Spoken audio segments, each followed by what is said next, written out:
You're listening to the Talking Headways Podcast Network. Talking Mondays. Keep moving on.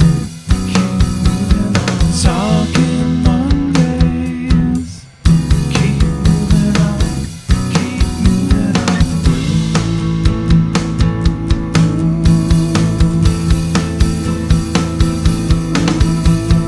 Talking Mondays. Keep moving on. Keep moving on. Happy Monday. This is Mondays at the Overhead Wire, sponsored by our super generous Patreon supporters. I'm Jeff Wood, your host, and joined by Chrissy Mancini Nichols. Chrissy. Welcome back. Thank you, Jeff. Glad to be here. I'm so glad you're here. I'm so glad to be talking to somebody and not myself, Han Solo, which like I do most weeks where I'm just so lazy. The problem is I'm lazy and I don't email you or Tracy or people. And I'm just like, okay, well, this is coming up. I got to do it. And I need to talk about some stuff. But today we're going to talk about lots of fun stuff. But first off, what have you been up to? Well, I've just been up to a lot of work, of course, but work is work. This past weekend, I went in search of the San Francisco Parrots. Have you? Oh, yeah. Okay, I've never. The Parrots of Telegraph Hill? I've never seen them. Have you? I've seen them around. Yeah. Yeah, no. So I did a lot of research, went on Reddit, to try and track these parrots.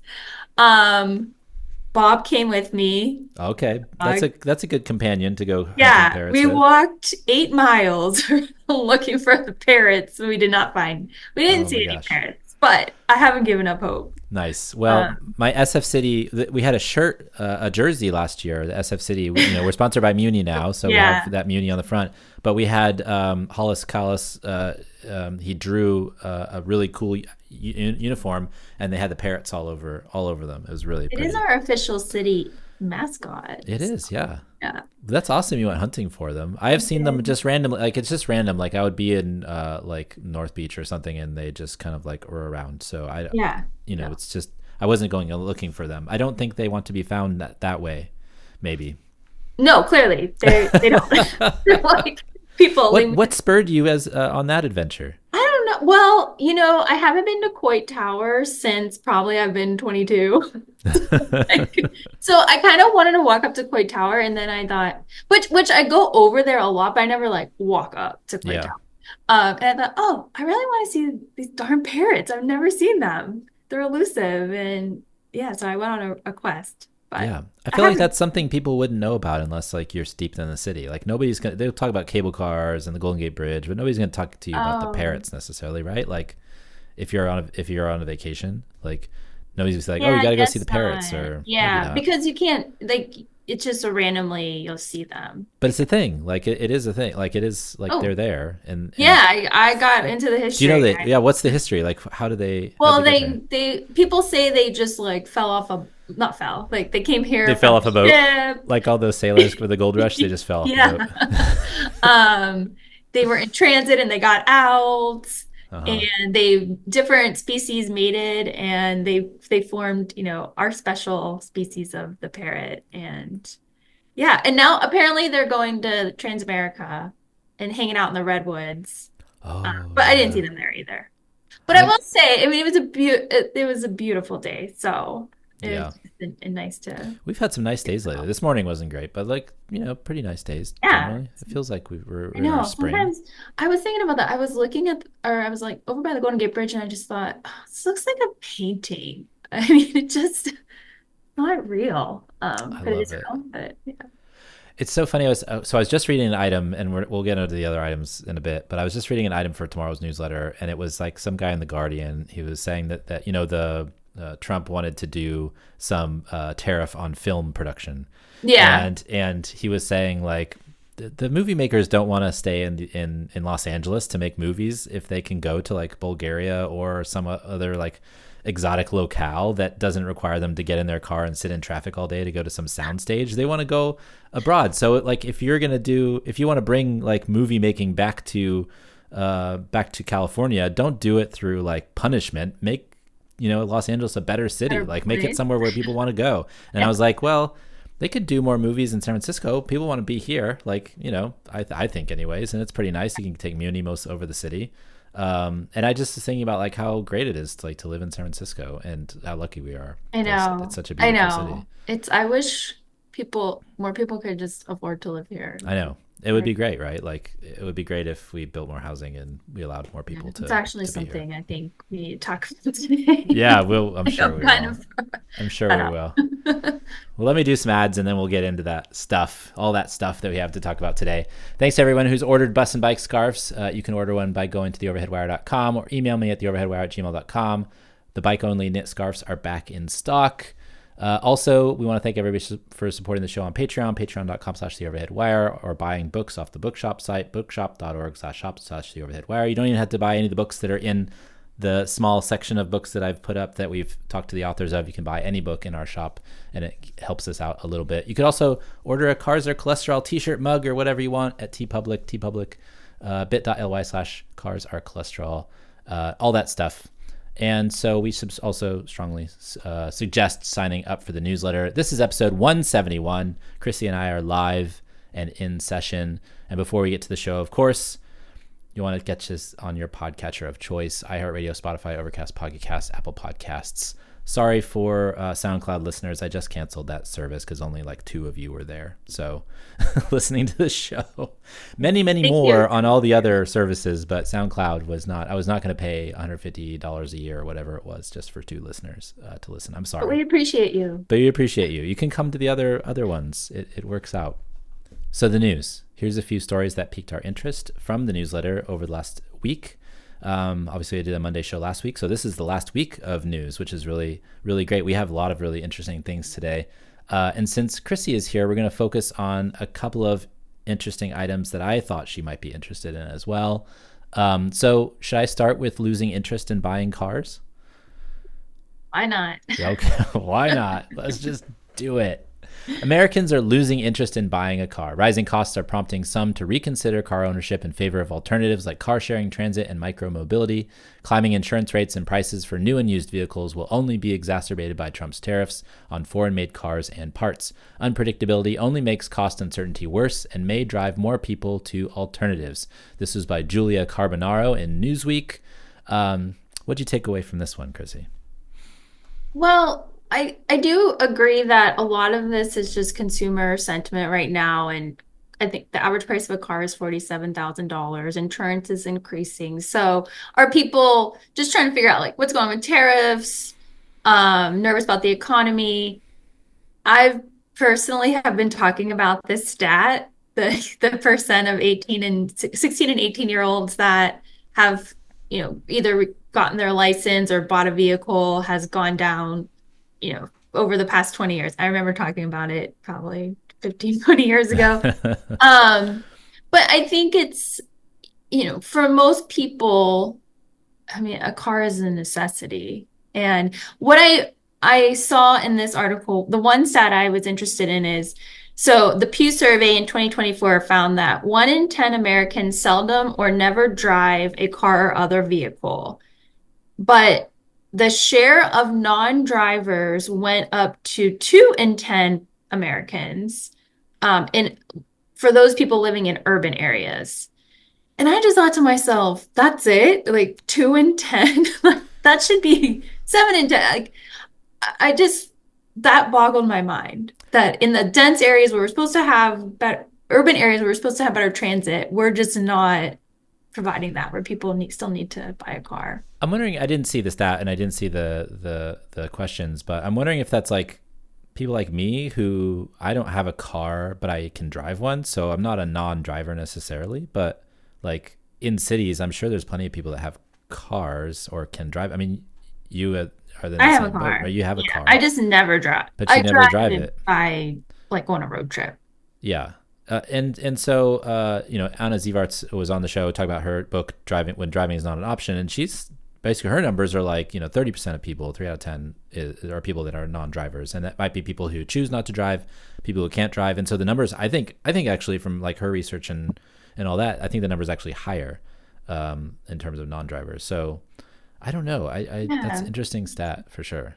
Yeah, I've done a lot of work around, of course, like parking requirements and code updates, and I've Hmm. worked with a lot of cities on those. I was working with LA County, and I was interviewing developers about how they choose, like how much parking do they choose when they don't have requirements and, to market their units. And they were saying, well, it's really just not even enough sometimes to live near what we consider high quality transit, because if you're building affordable, can people get to their service jobs? Like the restaurant server coming home at midnight is Yeah. still going to need the car. And that's like getting to a grocery store was more important, like the most important thing. And if you don't have a grocery store in your neighborhood, then you needed a car.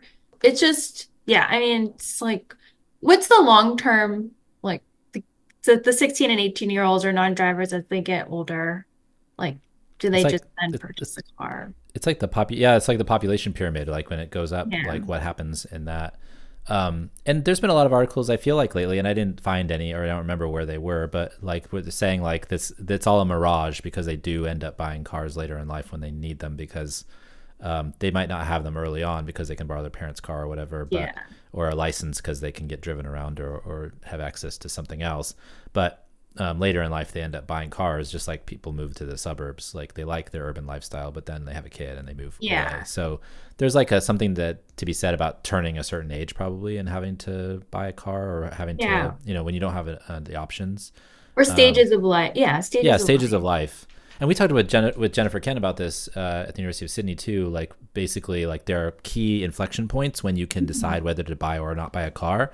And if you do buy a car, it's like you have it, and so the sunk cost is real about that. So you end up driving it more if you get it because you had a kid. So there's like these certain points in your life where you just decide, one way Yeah. or another. Yeah, I did this series Women in Transit and we just talk I mean just get I mean you know how it is. Like your kid has so many things they need to do throughout the day and taking transit is it's almost impossible to make Yeah, I those think when they trips. get a little older, maybe when they're younger, it's not Yeah. not as hard. But when they start getting into activities and stuff, I feel like that's probably when. Like we don't have a car now, but I can see the pressure for one, Mhm. coming down the road, and whether we make that decision or not. Like right now, like I borrow a friend's car, friend Mo. Like she doesn't use it much, so and basically it's a way to keep the battery Oh, yeah. Yeah. running, but we can borrow it every once in a while, and so I have access to one even if I don't own one, if I really really need it. But we just don't use it that much because for the most part, I mean, Cora really likes to go on Muni, and she Oh. likes to go. She's like, I want to go on Daddy, I want to go on an adventure. And so the Oh, adventure means taking Muni to some different like playground somewhere in the city.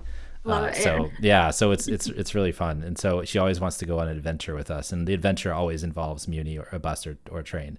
And so if we don't leave the neighborhood, she gets a little grumpy. She wants to be Yeah. outside like all the time, Can't blame and her. so I like that she equates adventure with going on Muni. Yeah. I would like I think it's really when does a car just it's a like people don't necessarily want to buy one, but it's a necessity. Um so I don't know. I've also tried to do a lot of rural micro transit or like rural it's not really it's not like an Uber or Lyft, but rural ride share. Hmm. And it just becomes so expensive per ride because there's like no dent. I mean, I don't even want to say the numbers, Yeah. the per ride numbers.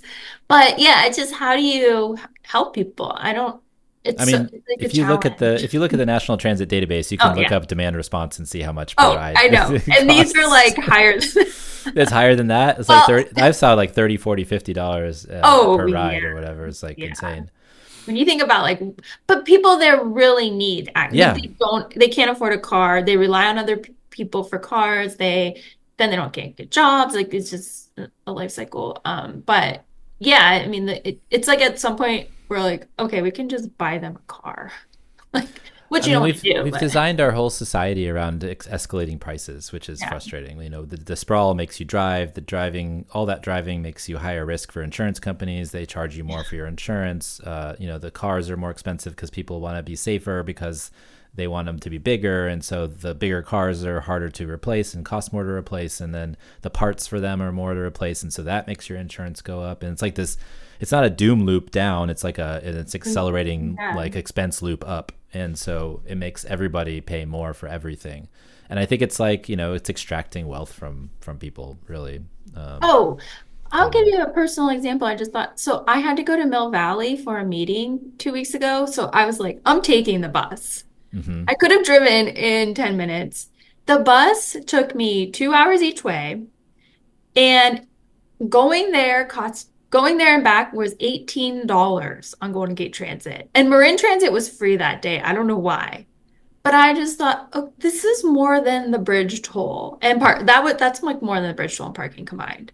Yeah. And like I was floored. It's like, why is this $18? This is Because we don't value it, so we yeah, don't subsidize it to the level that it should be subsidized, and so it actually ends up costing more money to yeah, operate and more money to run than if you operated a valuable service that more people wanted to use to drive down the unit costs of providing that ride, right, or providing that trip. It's all messed up in that way.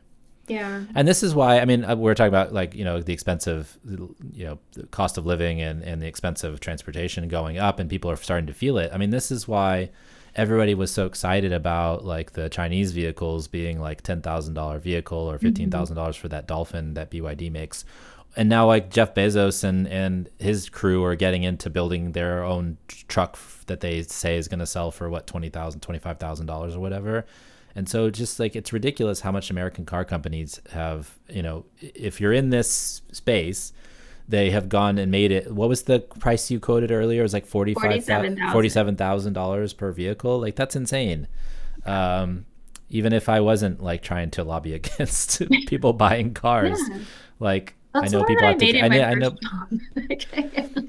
I mean, my first car I bought was like we bought a Volkswagen Jetta for $17,000. I just nothing on it, it was the base vehicle in forest green, and it was like 17,000, and that was fine. It was a nice car, and I know that was in 2000 or 1999, but it feels like Yeah. My first car was like $3,000. three So thousand. Like, did you buy a used car, or was it I just bought like a a yeah, I bought yeah like a used Ford Escort, and then yeah I didn't need it. I sold it. Yeah. I mean, Because I easy. just used my dad's old Volkswagen GTI that he bought in 1985 until Oh, I went to yeah. college. And so my sophomore year of college, I got a car. Oh, I But didn't have a car in high school. No. yeah, I had access to one. It wasn't mine, but I had access to one. So yeah, but it's crazy like how much stuff costs, like how much like the price of things has gone up. So I mean, I think that's people are feeling like their wallets are getting pinched, Yeah, and Gen Z's not wrong. They're like no, everything is expensive for them. no. Okay, next up. You ready? SF recovery made by food deliverers. In San Francisco, downtown recovery has been slow, and the Westfield Center, no longer owned by Westfield. The main mall downtown has been decimated by high profile exits, including Bloomingdale's, Nordstrom, and a host of other national chains. But what's keeping the restaurants alive is the increase in deliveries on two wheelers in and around downtown. Immigrants from countries including Nepal, Morocco, and Venezuela often log 150 miles a day on rented mopeds to bring people food. The question, however, is whether who this benefits most. This was by Rachel Swan, Mario Cortez, and Sri Harsa Devulapalli in the San Francisco Chronicle. Basically, a bunch of ghost kitchens, right, Yeah. down there. Yeah. The thing that was interesting for me about this is that I've really noticed a lot of two wheelers, especially in Noe Valley. Like they're all hanging out on 24th Oh, Street. I'm sure they're yeah. hanging out by you too on Oh, on Chestnut, yeah, Chestnut. Yeah, Union. Yeah, they're all. I noticed it beginning. I always thought because when I lived in New York, all the delivery drivers had e-bikes, yeah, and that was back, I think, 10 years ago. And when I moved to San Francisco, I just like people were still driving cars, but that now it's full on just it's like New York, but mopeds. yeah, I mean that this is what the figuring out the delivery demand and the delivery pickup and drop deliver pick up at the restaurant and deliver to the location. I mean, that's what I live and breathe. And yeah, I mean, it's really challenging hmm because like in Minneapolis that where I'm working on another project, it's still cars. It hasn't moved to mopeds. It's like each city has its own unique way to that drivers are doing this, but Is it too cold there for like two wheelers for most of the I year? think during the winter it's too cold, but they're still Yeah, in the summer. But it's like one, how do you figuring out how you manage all of that. Because all of my, like, I've collected millions of curb data points. Most people stay at the curb for like 5 to 15 minutes. It's all the delivery drivers. I mean, Hmm. that's especially food delivery. So we're just trying to figure out how do we make sure they have a safe location, comfortable, make it not uncomfortable for people to walk and bike and all those things, and then eventually figure out how to price that space because they aren't paying for it. And DoorDash, Caviar, they're not paying for any of their infrastructure. But aside from the curb management, I don't. This article is just depressing. Um, and I go to the office. I work in the financial district. I took the bus up market last week and I was like, it is just ghost kitchens. And it's just like, you know, drivers don't earn a living wage. When you read how they're treated, they're making like $100 a day to work 12 hours. They are renting their bikes for hundreds or thousands of dollars every 3 months. I know customers are just jerks. Yeah. That's So, the and worst is like it's reading about the jerk customers with yeah, like, you forgot something, go back and get it. And they just like, I get it. Like you want your order to be correct, but like if you think about the personal cost of I you know making that little change, like just complain to the company and they'll have credit them you. get it better. Yeah, they'll credit you or do it better next time, right? Like it's Yeah. horrible. I don't know. I just think of like, I mean, we all know this is like, what does this do to our culture and our uh, like neighborhoods and like, I see my neighbors getting coffee delivered from 3 blocks away, or it's just like, I It's don't so know. bad. Like we don't use delivery except for pizza delivery, but Yeah, we get pizza. but other than that, like I actually make it a point to like call I if I'm gonna call. pick up, if I pick up, I call them instead of using DoorDash or Uber Eats or whatever, because like that's a tip in itself, right? They take like 30% off the top or 30%. something ridiculous. I call them and then if I can, I'll pay cash too because there's another charge from like the credit Yeah. card companies, and it's just like if you want to support your local business, like call them, order, and then go in and pick it up yourself.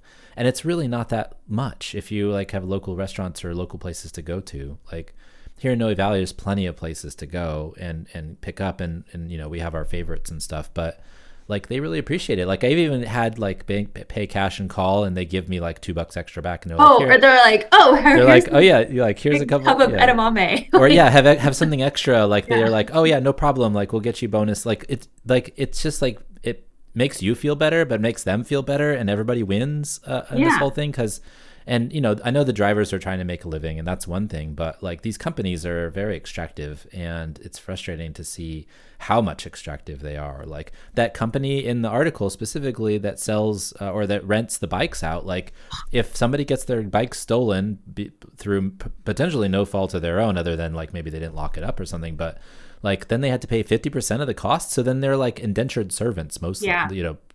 for lack of a better term. And Yeah. so this is like just I Prop 22, is it 22? So many 22. years ago, that where Uber and Lyft really lobbied for that state law that allowed them to classify employees a certain way. Like that's just pure evil. And I feel very frustrated by all of this stuff. Yeah. I mean, Prop 22 they say it guarantees 120% of the local minimum wage to drivers, but it's when they're actively delivering. It So doesn't count when they're waiting because they yeah, wait so they're much. Yeah. waiting so much. So it's not fair. But the other mention in the article is about this restaurant. It's in the by Bloomingdale's, where Bloomingdale's left Westfield, Hmm. on Market Street. So it's Izzy and Wooks, and they were saying that deliveries make up a third of their business now, Hmm. but they have to figure out how to overcome the 25% platform fee. Right. So they're essentially not making, after they pay their costs, they're not making any They're money. not making, they don't make any money. They're just like, they're just getting, it's like they said, it's like extraction Yeah. from the tech companies.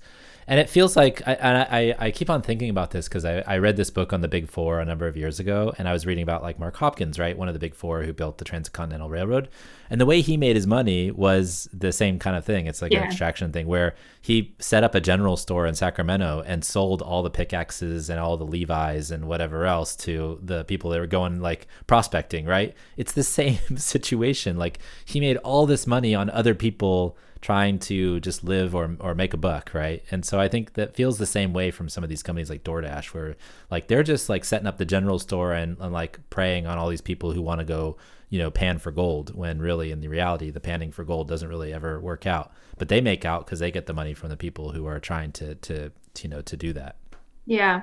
And I just wish more people didn't expect, like, oh, I want a bubble tea. Let me get it delivered right now. Yeah. You know, I mean, it's just, If it's a big order, that's one thing, but like, or like where somebody can make some money. But if it's like a bubble tea or a coffee, like you said, like that's insane. Like just go walk to the corner store and talk to the clerk, and they probably love hearing from you, like or over a like cup of coffee. it doesn't need to travel 5 miles to get to. I know, it's so crazy. Yeah. So I don't know. I think like ghost kitchens, go small. Like I don't know what we're going to do with all this space and what was, you know, retail and malls. Yeah.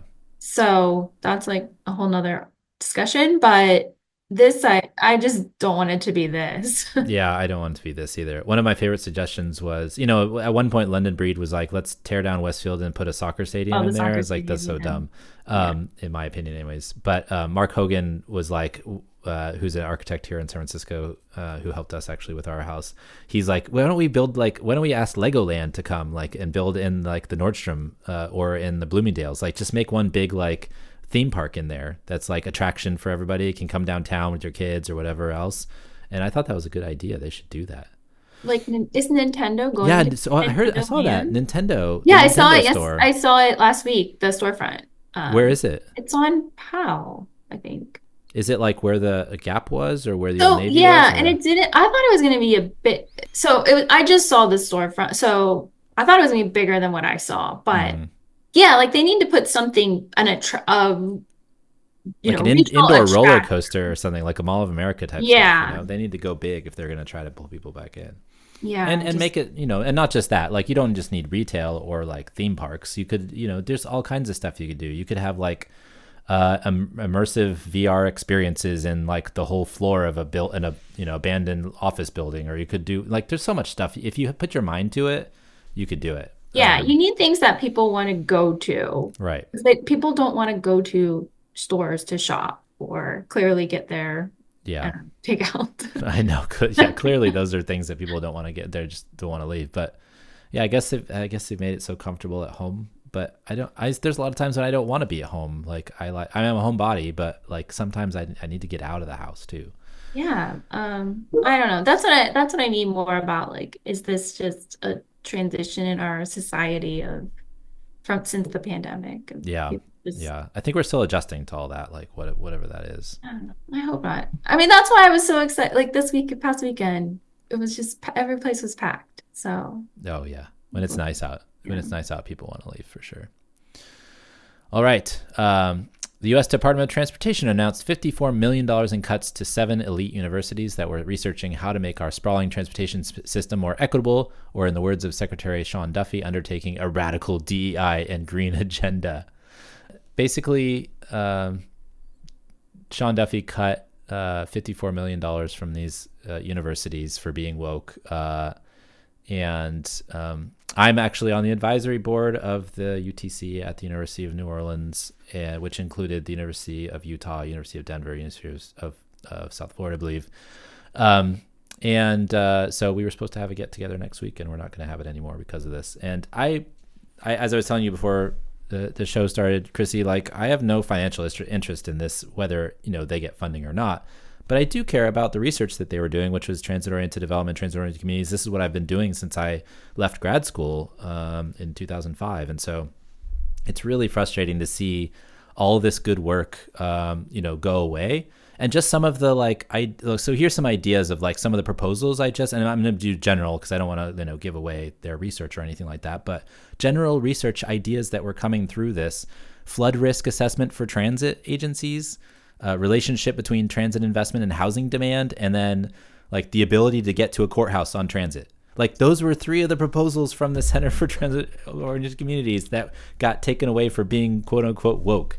So what is woke but a nefarious agenda by us liberals to take over the world, through our wokeness or whatever that is. That's yeah. I don't even.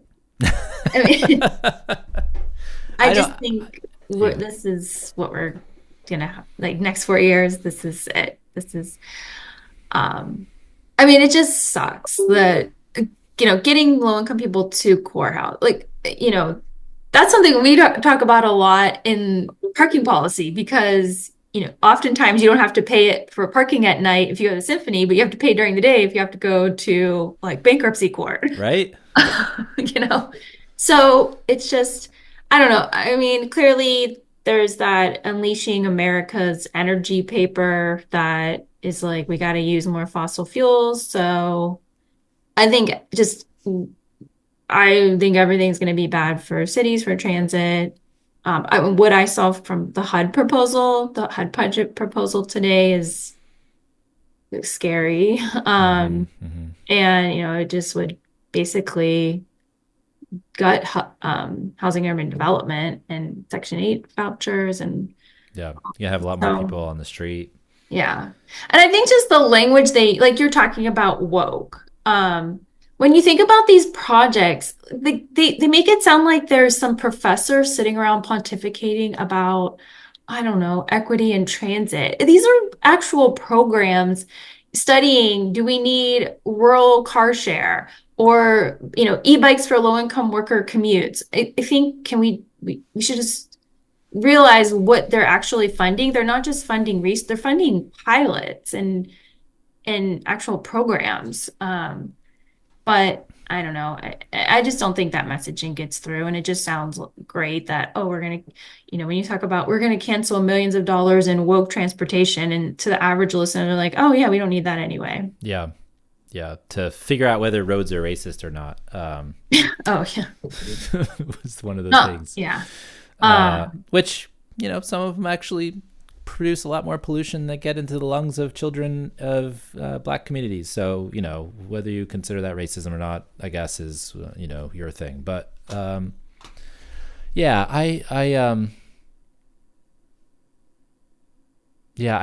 just sometimes I'm at a loss of words of like what is going on in their minds, because a lot of this stuff is actually, you're talking about government efficiency and trying to find it. Like some of this stuff is trying to figure out how you can be more efficient with your funding and how you can make a difference in people's lives. And ultimately, I was just talking with Ross Peterson for the podcast and not this Thursday, but the Thursday after. And he's starting up a company that's focused on medical transportation for people in wheelchairs. And, basically the idea that we have all these funding sources and mechanisms for funding, and Medicaid funds medical transportation through like the law. But there's all these different money stacks that you can pull from in order to get people to their doctor's appointments. But all those, if they're all separate and disparate, they cost a lot of money. It's like you talked about with demand response. I mean, and the cost of getting people from rural areas to the places where they need to go, like all that costs a lot of money. But if you had more demand because more of those programs could fit into one category, then you could lower the cost of providing that trip. And so then you're becoming more efficient. So a lot of this stuff is trying to figure out the best way to spend government dollars to be more efficient, to not be wasteful. And the waste is actually coming from just stupid ideas that rip it all apart and say, let's do this one program that we really like and then screw all the other ones. Yeah. Or just helping workers get to work so they're not late. And that the businesses community wants that. They want workers to be on time and reliable and not have, can we give them better commute options? I just think like the things that they're cutting, if you look at a lot of the programs are in rural areas, are in low income areas that voted for Trump. The messaging, it's their messaging. I mean, that's all I know they want us to say those words, and I try really hard, like in the newsletter, for example, not to use the 3-letter acronym that they want to use for diversity, equity, Yeah. inclusion. But because I think that, if we accept their framing of things, then we already lose because they are setting the conversation. But if we could talk about this in a more general way, and I know that, but that sometimes means we're not as concise and to the point, right? The catchphrases, there's a point to them when you're talking about language and trying to like get somebody over to your side. It's easier to say the 3-letter acronym than it is to talk about all the things that go along with environmental justice and and social justice and the things that actually will move the needle forward in terms of these things. So it's hard to message around something that's anti-message. Yeah. And I think I think that's really key because when you use words like decarbonizing transportation, it's a big word. Like just you're trying to give people more commute options. Like I think we can better frame that, but that's not the point. The point Mm-hmm. is, the federal government has funded Tesla. Tesla wouldn't be here without funding from the federal government. We wouldn't have iPhones. So, like their messaging is just, how can you get around that? And that's where it's, I mean, there's going to be a lot of complaining over the next 4 years, but I do think like cities and states need to learn from this playbook and think about what we can do because there's still a lot of funding from state capital bills. I mean, certainly California has billions in transportation and infrastructure funding. I just want to see that same urgency on progressive, like, okay, what are we actually going to do about housing? What are we actually going to do about transportation? We're not creating place. We just talked about people would like to live in San Francisco or up, and I don't see our leaders really doing anything to move that needle. And I think it's just fresh because you just like talking points. I mean, Yeah. I know we've all listened to Ezra Klein and High Speed Rail but it is beyond frustrating. And when you hear Gavin Newsom say, "Yeah, high speed rail is not gonna," it's just Yeah. like When he said that one be a time, yeah. leader. Like do something. I know. Yeah. And the first person that can come in and just be like, hey, we're doing this, we're getting it done, and it's going to happen, and it takes a leader. I mean, Gavin Newsom has been absent on housing the whole time he's been in office, and now he's proclaiming today, like, let's get rid of homeless encampments. I'm going to give Yeah. people more power to like clean that up. Well, what did you do in Where all have you those other times been? when everybody at the state capitol was trying to fund bills? You never twisted anybody's arm to pass a housing bill.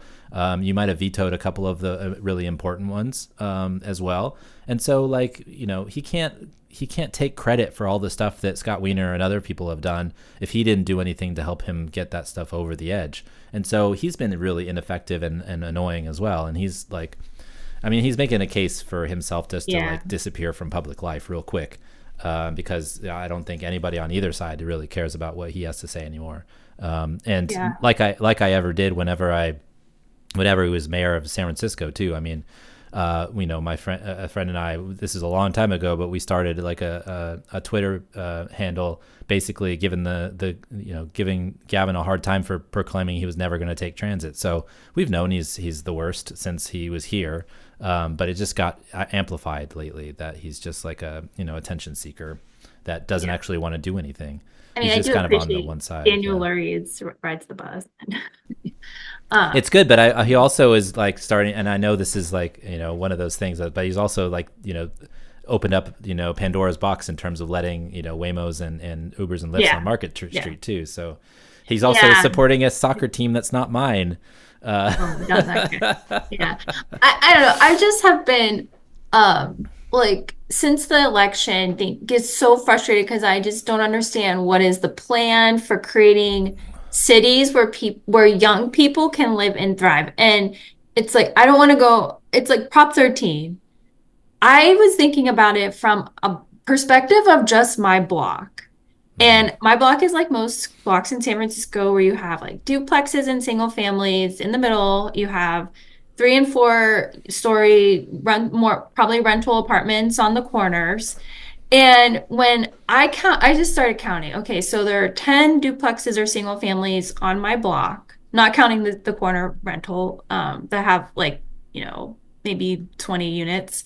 Um, 7 of the 10 people have been living in them for decades. So they paid, I don't know what, but not today's prices. $4,000 a year for Yeah. They're not paying tax. property. Like, I don't know what they're paying in property taxes, but it's definitely not much.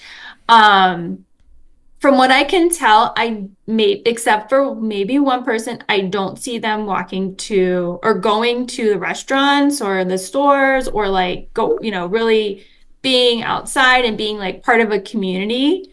And I am not generalizing people as a whole. I'm just saying what I see on my block. Hmm. I see them towing cars so they can pull out of their garages and park on none of them park in the garages.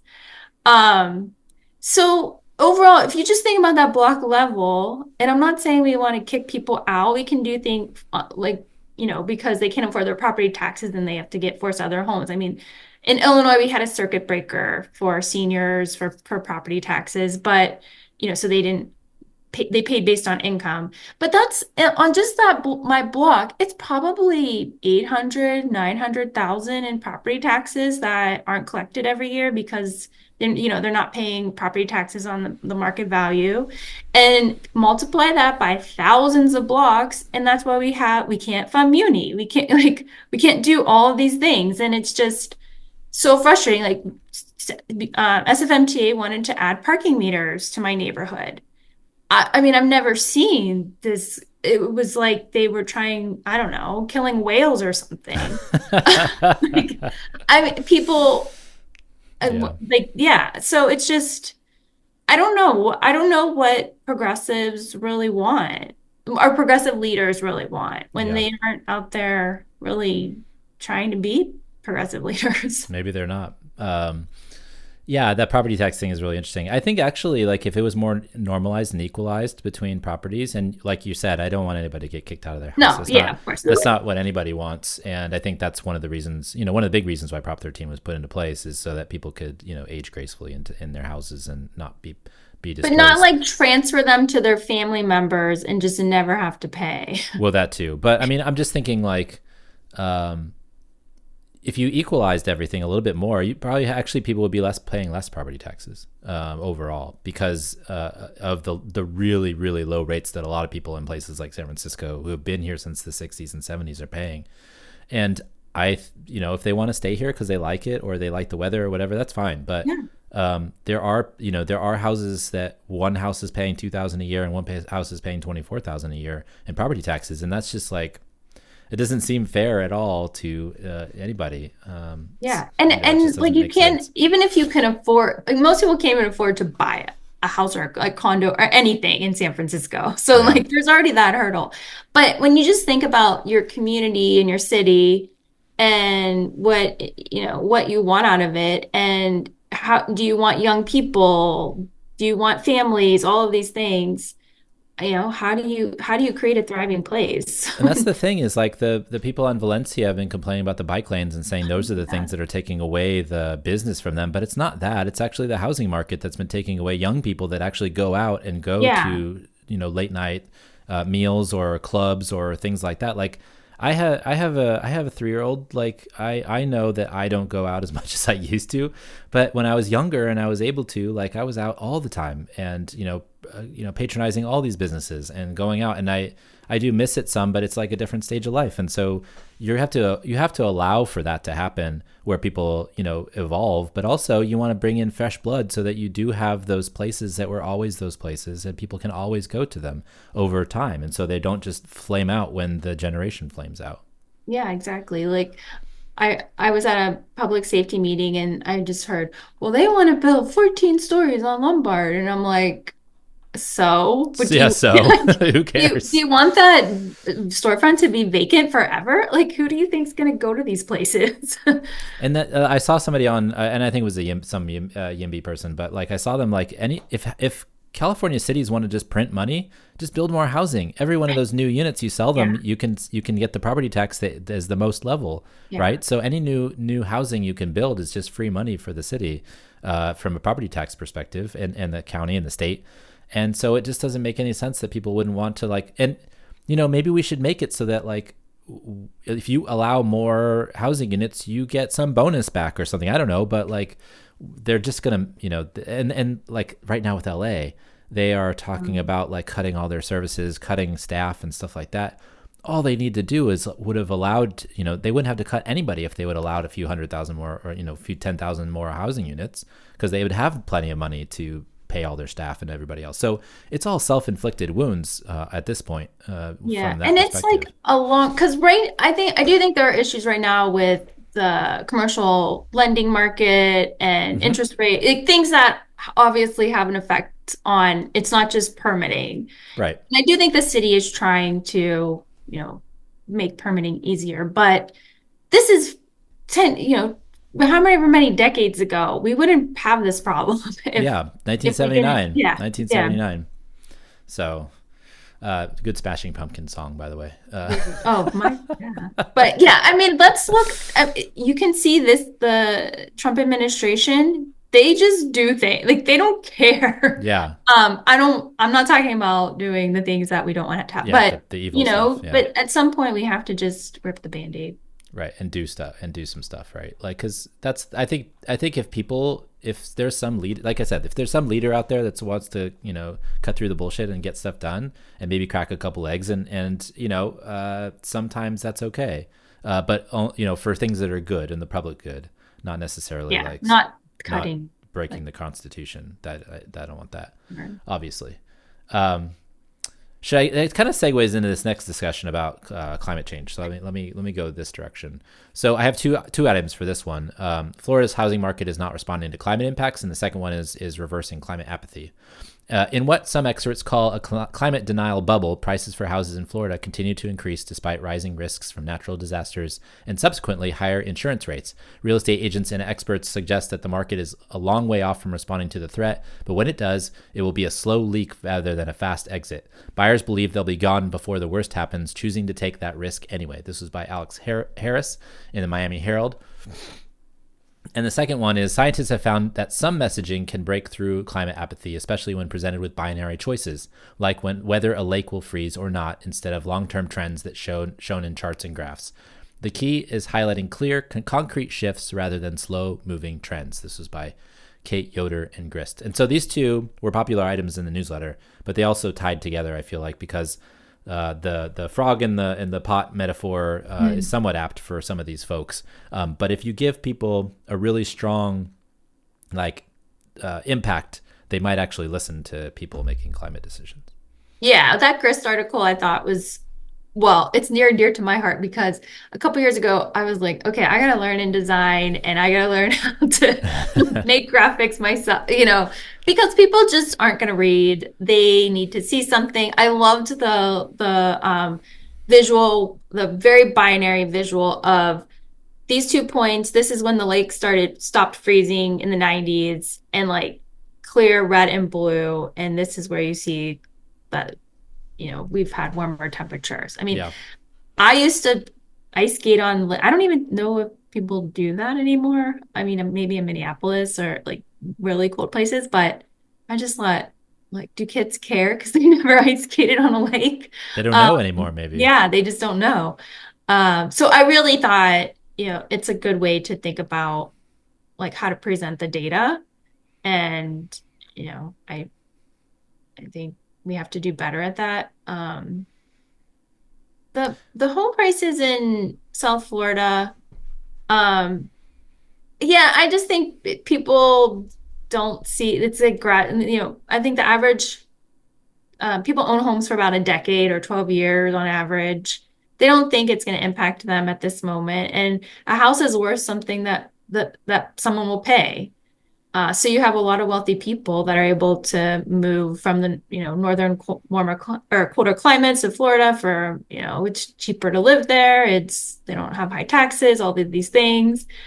So they're willing to pay for it. And the more I think low income workers, condo owners especially after the collapse of The towers. the blank on the name, but yeah, the towers. And now Florida law requires a certain percentage of reserves, and so I know condo HOA fees have tripled. That people are paying thousands of dollars a month. So Hmm. there's so many condos in Florida, so that definitely has to be pricing people out.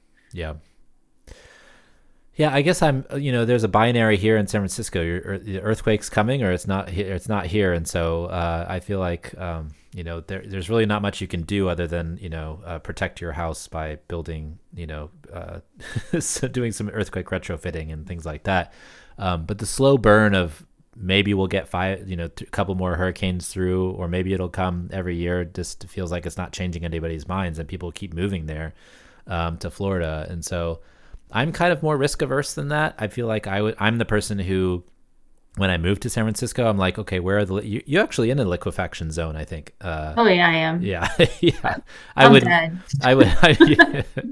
Hopefully you got some. You have drove some piles or something under your house. I don't know, but I hope you're like on it, and I hope you're in Napa or whatever when the big one hits, Chrissy.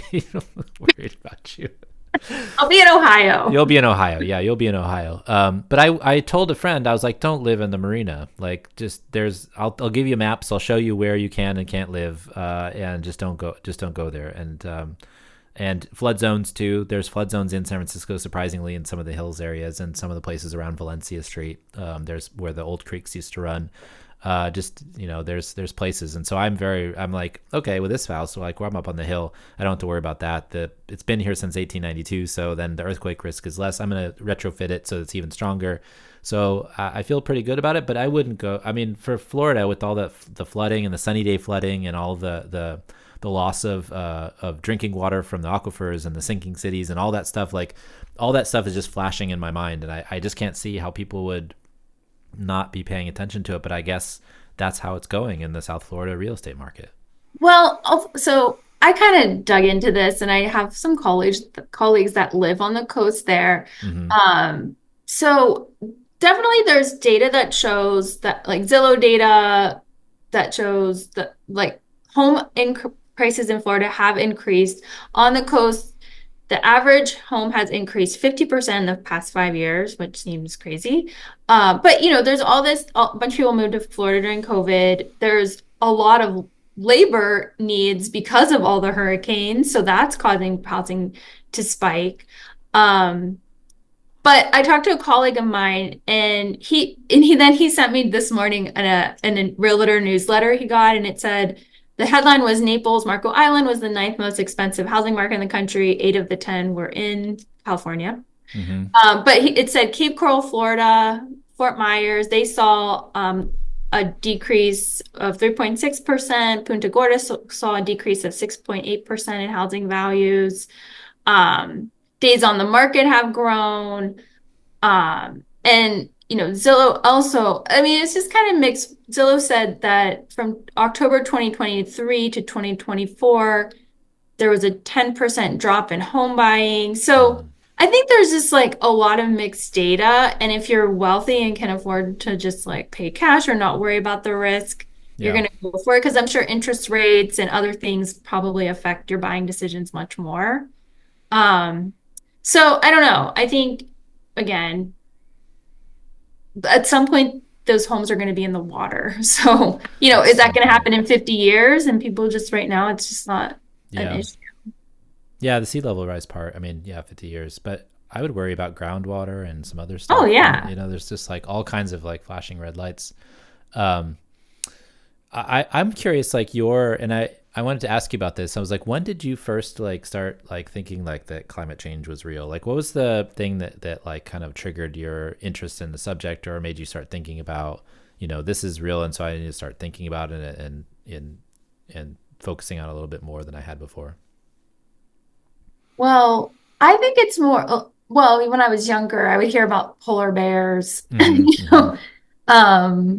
That's probably the thing that bothered me the most is polar bears, or my friend volunteers at the Marine Mammal Center, and they're getting more sea lions because of the warmer oceans. It's more like, oh my gosh, all these things are happening to our ecosystem. It's affecting all these animals. Yeah. That I care about the most, like probably more than people. No kidding. But yeah, I think that, and then I grew up in Ohio. I lived in Chicago for a long time where we have access to fresh water.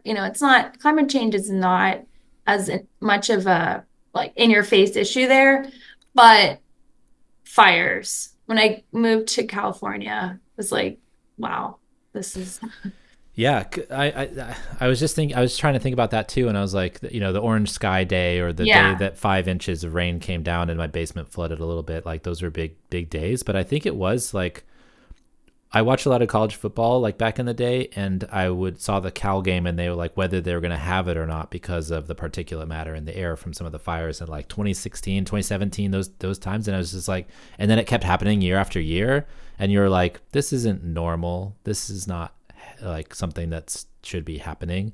Whereas before it was like kind of a far off thing, right? But then these events started happening more and more, and I think those fires were what got me too.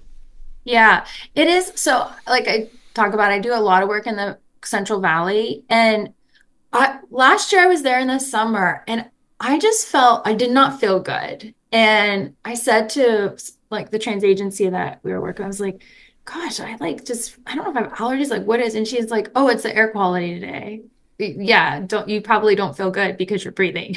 Yeah, And it's just like an everyday thing to them that this isn't was in Fresno County, and yeah, I'm like, "Geez, yeah, you can't go yeah. outside." I mean. The Central Valley has some of the worst air pollution in the It's country. in the country, yeah. It's a lot of the agricultural like stuff from just them pulling stuff up, and now there's gonna be more instances. Like my sister had valley fever a number of years ago, and I feel like there's gonna be more instances of that. Basically from them plowing and pulling up dust, and then people breathe in the fungus and it gets in your lungs, and Hmm. stuff like that. And so it's rough. And there's some nice days there too, where like the cold front came through or something, and or the That rain drove it rain, out, and you can see yeah, the mountains on both sides.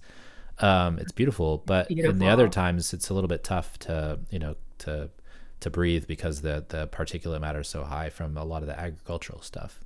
Yeah. um, Not just the stuff that gets pushed in from the Bay Area too, because of all the prevailing winds and such. Yeah, and I do think like, I said Chicago is a little bit immune, but they did have all the fires maybe 2 summers ago that Minneapolis, I remember in Minneapolis and Chicago and even in Ohio where my parents live, you couldn't they go outside. It was the same that we experienced. We had the orange sky and you couldn't go outside. Yeah, So, they're not immune from things that are happening in Canada or even the fires in Oregon that, just go across the country. yeah. Um, It's yeah. wild. It's just wild how much stuff is changing, and how much data we have now, and then how much data we might not have anymore. Yeah. um Oh, yeah, that's yeah. frustrating I too. mentioned that newsletter my coworker sent me.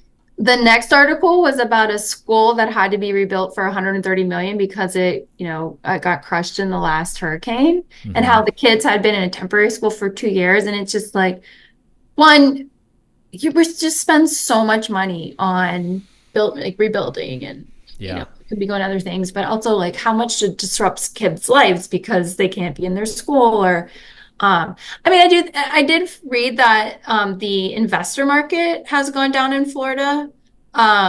So like between investors, insurance companies are definitely increasing prices. hmm, So I think those are some more indicators yeah. that, that this is a real thing. So maybe it is happening more than people realize, and it's not just the pocket protector guys in the ivory towers that are worried about it. Yeah. Yeah, Redfin data showed that in Fort Lauderdale and Miami, they both saw about a 20% decline in investor purchases over the past few years.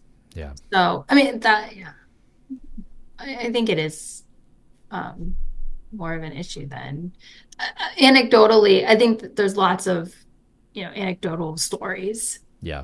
that are told, like in the article, but Um, so I have this kind of note. I think I sent you the thing I wrote about transportation and yeah, public utility. Did you want to chat about that or no? yeah. Okay. Well, I'm working on so much energy policy lately that it's like, So I wrote a piece at the intro as the introduction. So twice a week I try to write an intro to the newsletter that's a little longer, and a think piece of some sort, to practice my writing chops, but also just kind of like get my thoughts out on paper that I'm having in my head.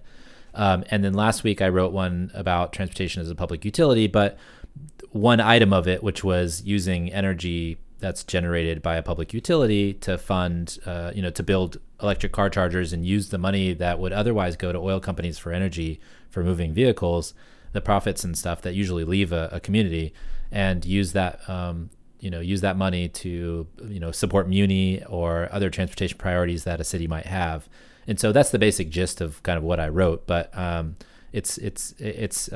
put a link to it in the show notes if folks want to check it out. But Chrissy, I was wondering I wanted to get your feelings on it, because you think about the streets as public space and the market for curbside access and things like that. So I wanted to get your thoughts on that idea generally. Yeah, in terms of the streets as public space and needing to put all these EV chargers on the streets, I don't generally like EV charging, like especially in commercial areas, because like level two chargers take 4 10 hours to charge. Mm-hmm. So you can't have a car sitting there that long.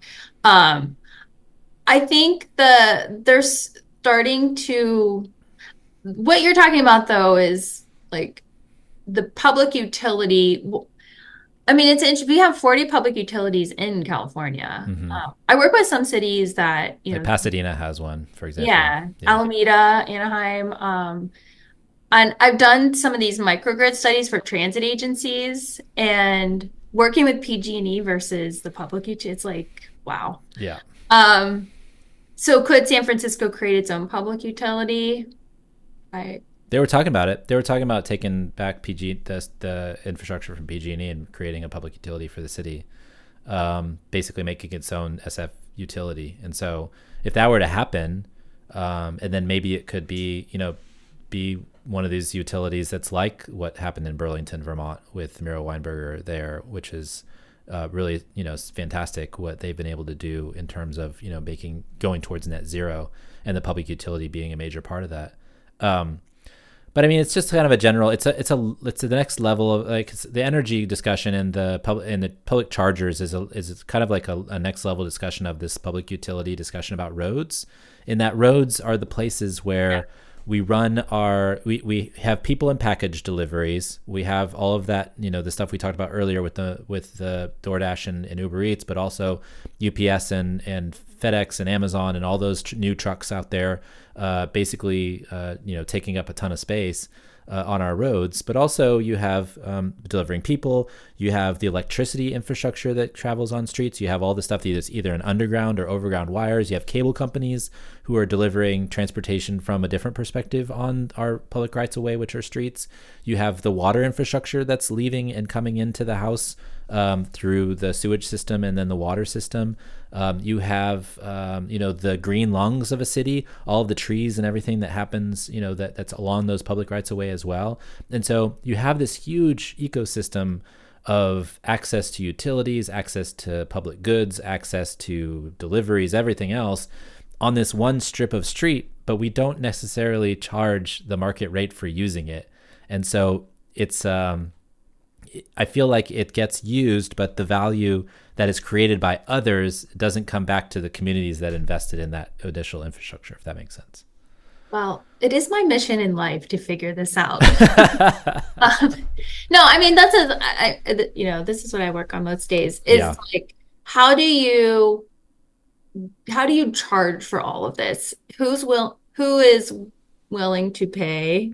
How can you force people to pay? Mm-hmm. Right now, it's really challenging because there's no mechanism. So there's a lot of pilots that are like, I'm working on pilots that we use cameras and sensors and, all of these things. They're very expensive. Most cities can't afford them. Or even the sensors, installing them, getting them to work, getting the accurate data.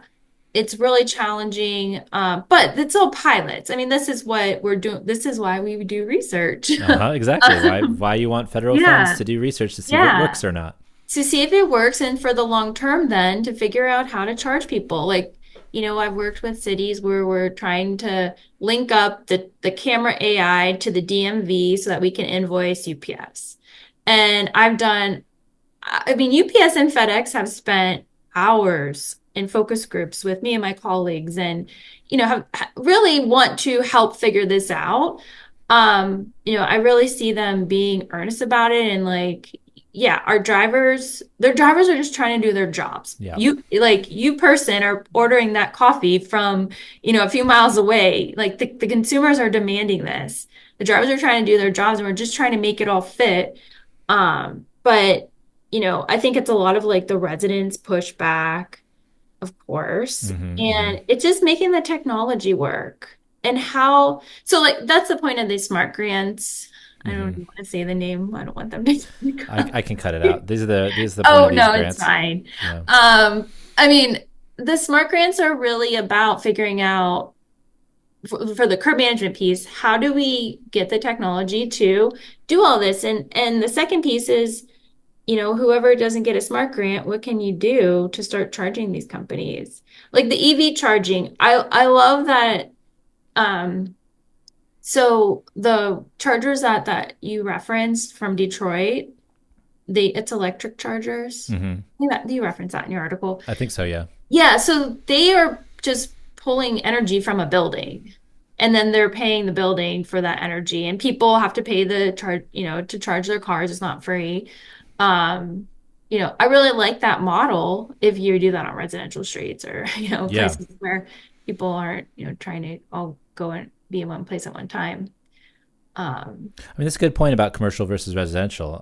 And I think one of the things that is mentioned in the article is that like people have this charging thing figured out for people who have garages or people who have single family homes, but it's like and they figured it out in many different ways. But now it's like the people who don't have, if they need to use, or if they have a car and they need to use it, where are they going to charge their vehicle? It's not quite the same as going to a gas station. Like you said, some of those level 2 chargers take much longer to charge.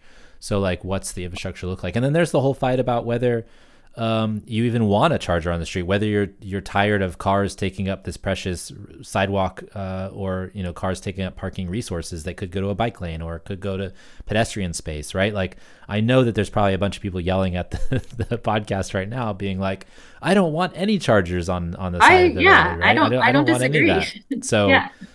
There's that too. But if you're going to have them, if they're going to be demanded, why can't we just extract some value out of that for the community and through muni funding or whatever that may be? So it's just interesting thought. It's a thought experiment for me right now, but Yeah, I not mean, for you. aside You're from doing this. creating the public utility, plenty of cities put chargers on the street, charge for them, and they get revenue. The Yeah. cities get to take of the revenue. There's also just a lot of vacant off-street parking where those chargers could go. So, putting them on the street is not in a commercial district is, not a Yeah. place to prioritize. But overall, I think it is what you're talking about, though, is we have all this infrastructure in our streets. We have to make them smarter. And we need that data we need all these things to happen at the curb. And I think cities obviously are going towards curb management. Even I work with a lot of small cities, and they have these same issues. It's not just big cities. So we just have to figure out a way for it all to work, and the technology to work, and how you're going to find the resources.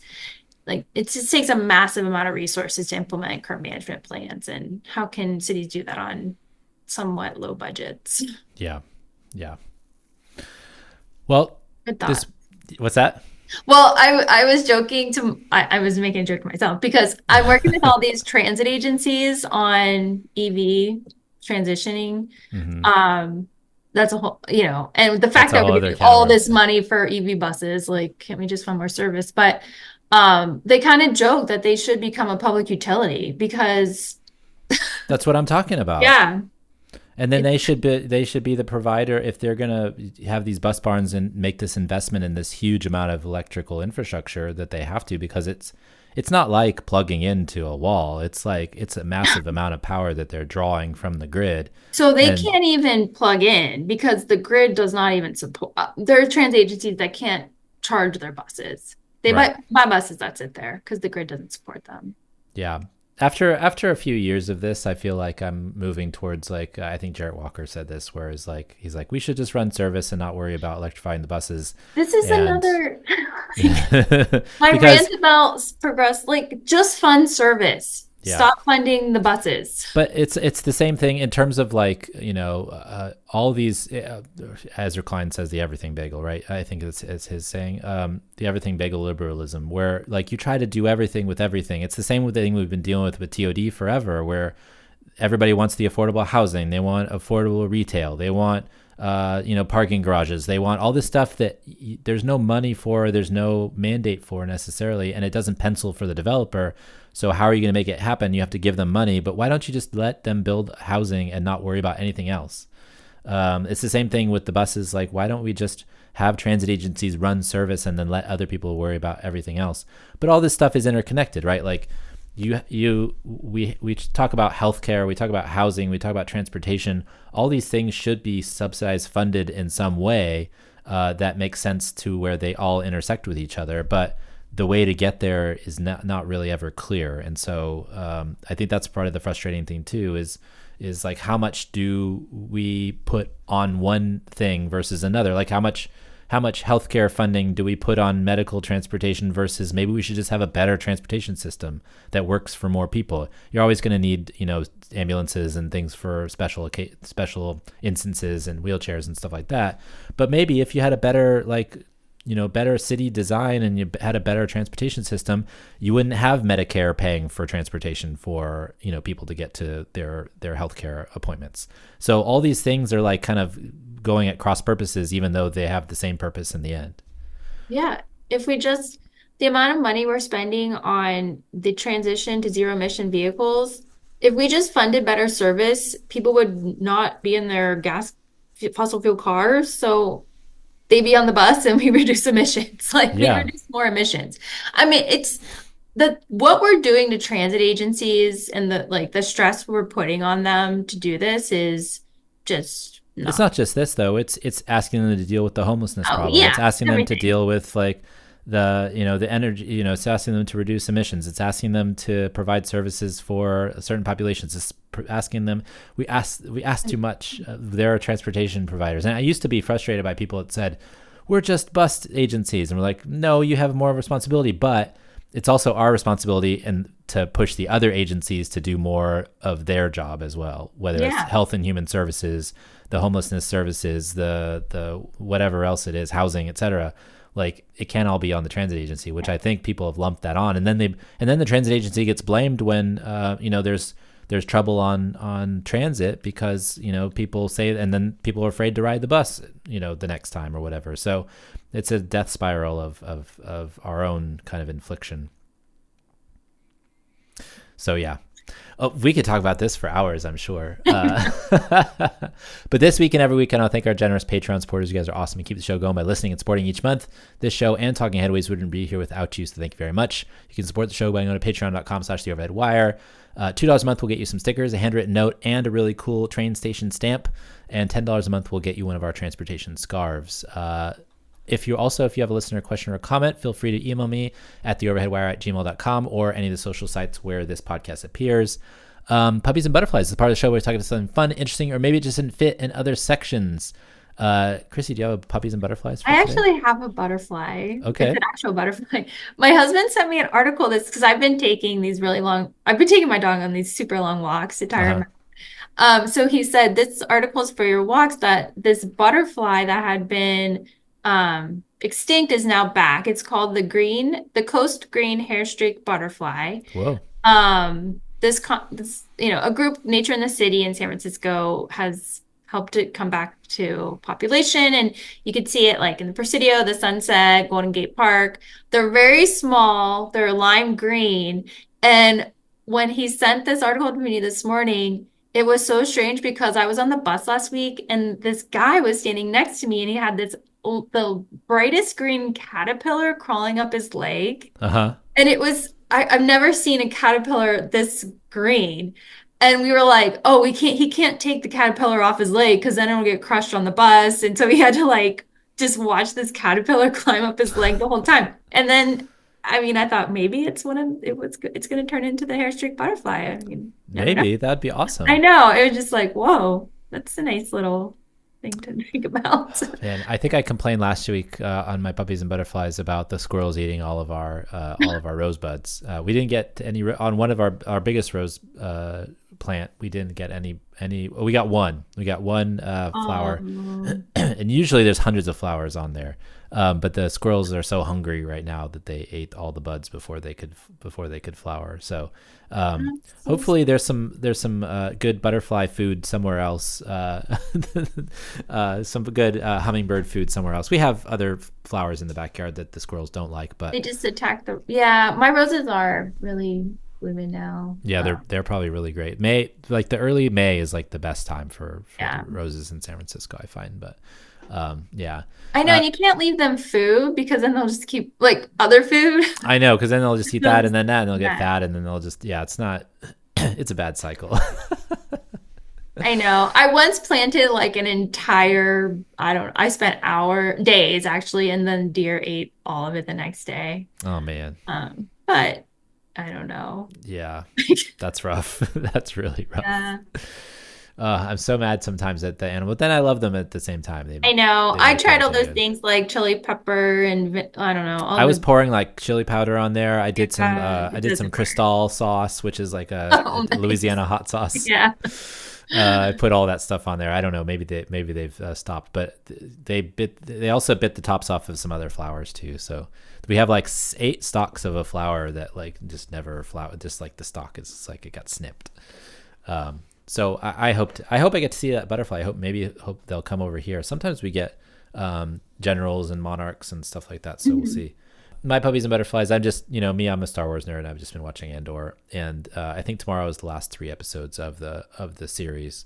So those are coming out. It's been like watching a movie every week, though. It's like 3 hours, 1 hour things every week. It's Yeah. a lot. Is a lot to watch. But I also hope that people watch the show and take something away from it because it reflects of what's going on in our country right now. So definitely check that out if you get a chance. Chrissy, where can folks find you if you wish to be found? MyCuriousCity.com. Awesome. And you can find me on Blue Sky, Mastodon, LinkedIn, Instagram, sometimes Threads, Substack, YouTube, and of course on my website in your inbox every morning if you wish to sign up for the newsletter. And on Flickr, you can find my pictures at Transit Nerds. Everything else is at The Overhead Wire. Thanks for joining us at Mondays at The Overhead Wire. Thanks to our generous patrons for sponsoring this week's podcast. And thanks for Chrissy for coming Thank on. you, Jeff. Thanks to We'll, everyone for listening. we'll see you next time. Talk